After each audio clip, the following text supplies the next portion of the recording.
Tinarget umano ng Kingdom of Jesus Christ ng high-resolution lasers ang dalawang lumilipad na helicopter ng pambansang pulisya ayon mismo sa PNP Region 11.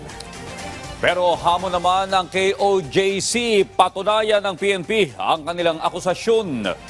Sa ngayon, patuloy pa rin ang paghahanap ng mga pulis sa kinaroroonan ni Pastor Apollo Kibuloy sa KOJC compound. Kumuha tayo ng update mula kay Regine Lanuza ng PTV Davao Live. Regine?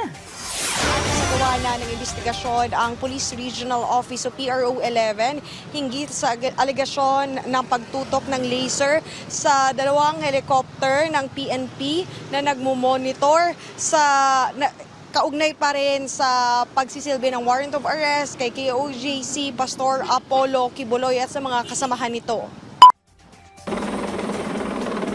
Kinundina ng Police Regional Office 11 ang pag-target sa dalawa nilang helicopter na nagmumonitor sa himpapawid ng mga miyembro ng Kingdom of Jesus Christ o KOJC. Ayon sa tagapagsalita ng PRO 11 na si Police Lieutenant Colonel Jeric Filosofo, na-report ng kanilang mga piloto na habang nagpapalipad sila ng helicopter ay tinatarget sila ng mga high-resolution lasers na mula umano sa mga miyembro ng KOJC. Nakikitang rason nito ay upang ma-distract umano ang mga piloto ng helicopter. Base sa report, nangyari ang insidente kahapon ng umaga. This will pose a significant great danger po sa hindi lang naman po sa pilot, hindi lang naman po sa government asset natin, kundi hindi lang din po sa PNP but in to general public. Could you imagine if that helicopter ma-obstruct yung view ng pilot natin kung bumagsak yun? Samantala sa Facebook post naman ni KOJC Legal Counsel Attorney Israelito Torion, sinabi nito na kailangang patunayan ng PNP na ang mga miyembro ng KOJC ang may pakana ng nasabing pagtutok ng laser.